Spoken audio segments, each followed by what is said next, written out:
A resume tells your story. A recommendation signals that somebody else believes in that story. So today we're going to talk about recommendations and how they can enhance your job search when done right.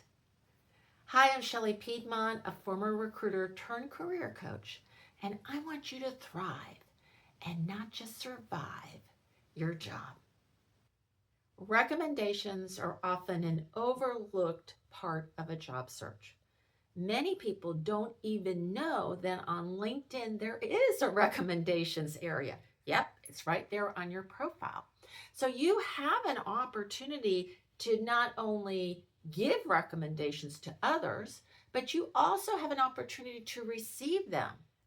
And that can be an important tool for you because what you have said in your profile about who you are, what you've done, all your accomplishments, somebody can write a recommendation that substantiates that. And that's an important thing, especially when you're trying to set yourself apart from others, that there is social proof that what you have said is what actually you have done. So let's talk about how, recruiters or hiring managers might even look at recommendations. Now, it's really going to depend on the roles that they're looking at. It may depend on the level that you are. There's a lot of factors that would be involved with whether a recruiter is going to pay any attention to the recommendations or not. Now, some will just not even look at it, just like a cover letter. They're looking for whether you are qualified for the role. They're going to look at your experience section, maybe your about section. And if that all looks good, yeah, they're going to reach out to you. If it doesn't, they're going to pass you by, even if you have a recommendation that is good. Others may want to take a look at your whole profile and look and see what's all on there. And therefore, if they're looking at different types of people for the role, they're doing a search in the recruiter area and they've got lots of people with the same title, they might look at your profile and look at that recommendation section and feel like if you have strong recommendations, then you would be more on the top of the pile of people they want to reach out to than somebody who doesn't. The bottom line is recommendations won't hurt you. They can only help you. But it's important that you do them right. So let's talk about that. If you enjoy this content, I always appreciate hitting that like button. Go ahead and subscribe to my channel and hit the notification button. That way you know when my next video is up. The one thing that people get wrong with recommendations is too often they are what I would call fluff.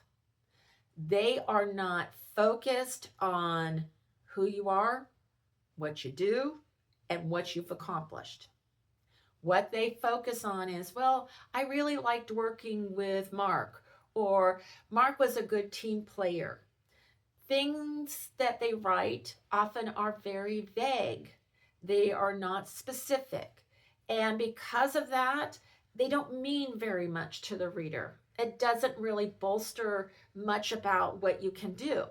And so those type of recommendations are generally a waste of time for you to get them and for the reader to read them. They just don't provide very much information. What you want to do instead is you want to get recommendations that talk about what you have done that is relevant to the roles you are seeking. So if you're looking for the same type of role, then they want to talk about what you've done in that type of role.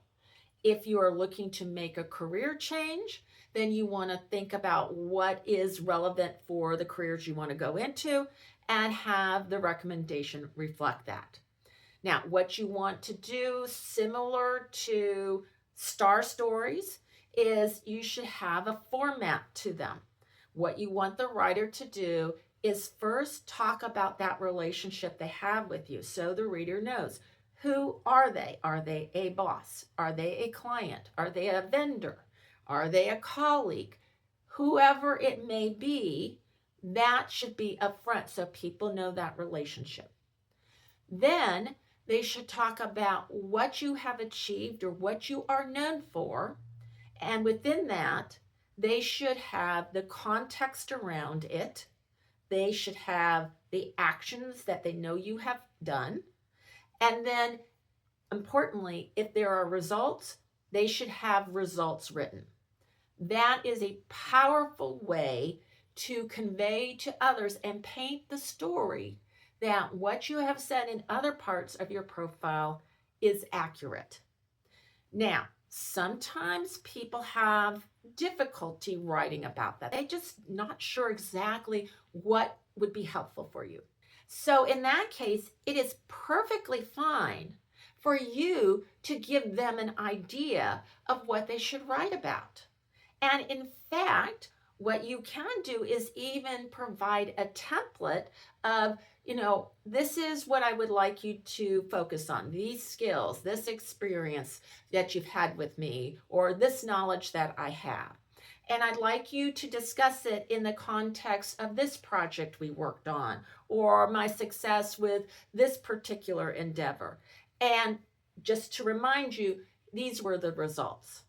You actually then get a better recommendation, and you just make it easier for the person who is writing it, because then they can go, oh yeah, this is what would make more sense, and I can write about this, and then I have a structure to put to it, and it will be much easier for that writer then to help you in a way that is very positive.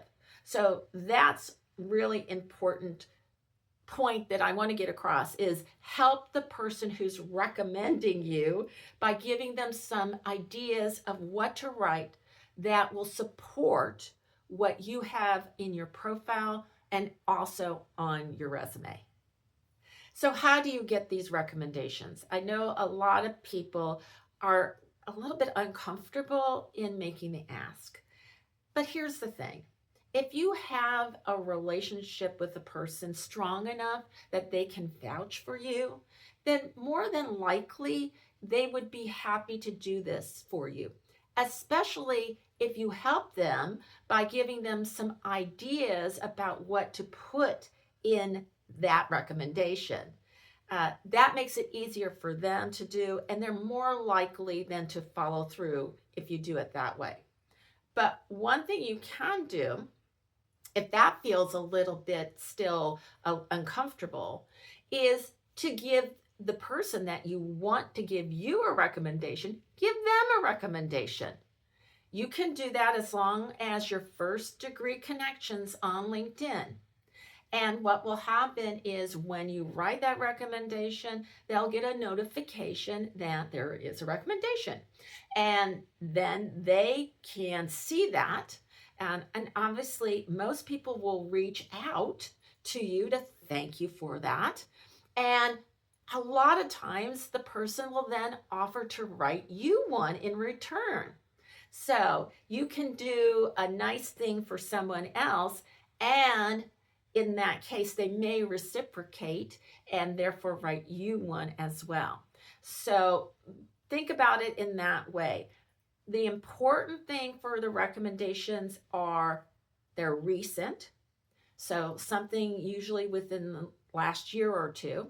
If you've got older ones on your LinkedIn profile, this is a time for you to think about who you can ask or who you can write recommendations for that you have had more impact with in a more recent timeline.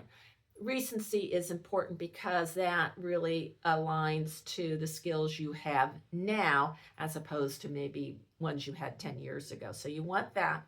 And then you also want to have it be solid so that it really tells the reader what you do, your expertise, your knowledge, your skills. Show them in action and show the result. That is very powerful.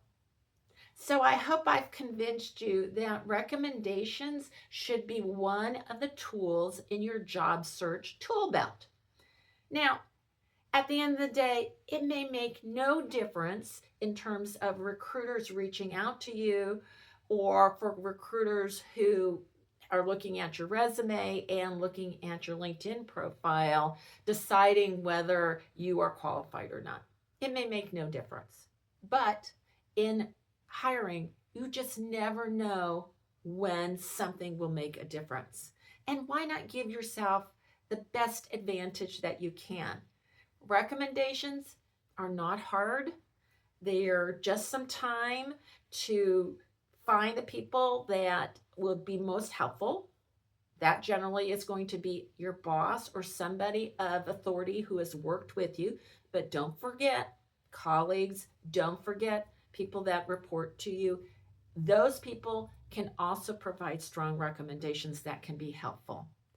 Do this, and you never know. It might be something that will make the difference between whether you get called for an interview or not.